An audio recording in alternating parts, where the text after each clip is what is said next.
Attorney Michael Weil. It's good to see you again, Michael. We haven't seen each other since Elian. That's a whole other issue. Now, what about this? This idea has been on the books for a while, right? Since 1994, the government has promulgated what's known as an S visa, if you would. They go from A to Z. The S visa is a visa for individuals who have intelligence or information on an act of terrorism or a crime that will be committed or can be averted. And frankly, the government is now coming forward saying, if you give us information and it's cultivated properly, then we will reward you ultimately with a green card and citizenship. Now, does this forgive past sins if you were in cahoots with a person you're turning in? Interesting question, because one of the exceptions to the rule is if you've ever been convicted of a crime that is punishable by more than a year.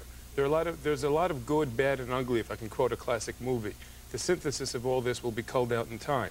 The good is that finally the government's getting down and dirty, and they're going to get the information and find out those religious clerics, students, and diplomats that really are not doing the right thing here. The bad is ultimately that these individuals, if the information is no good, will not only rat on bad people, but could be removed themselves. And the ugly is that we are not going to have a very good environment. Lawyers will not come forward.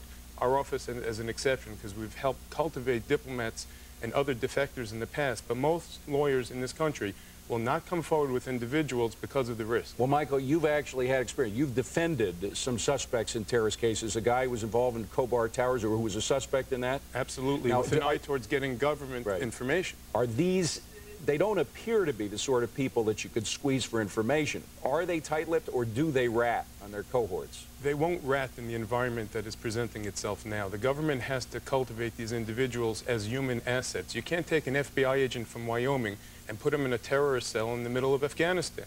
The government is still tweaking and trying to do what many of us have testified on Capitol Hill in years past are trying to encourage. We hope that this is the beginning of this effort, and I'm glad to participate. I got to ask you, Mike, you've been an immigration lawyer for a long time. Have the events of September 11th and what we found out about the terrorists who were right here in our homeland, has it changed your views or opinions about immigration? Not really. Not at all? I've always had the You don't think we should put up more barriers than before? I've always felt that, David. I'm probably the minority in my office and in the country. I've always felt that we need to bring the good eggs here and root out the bad ones.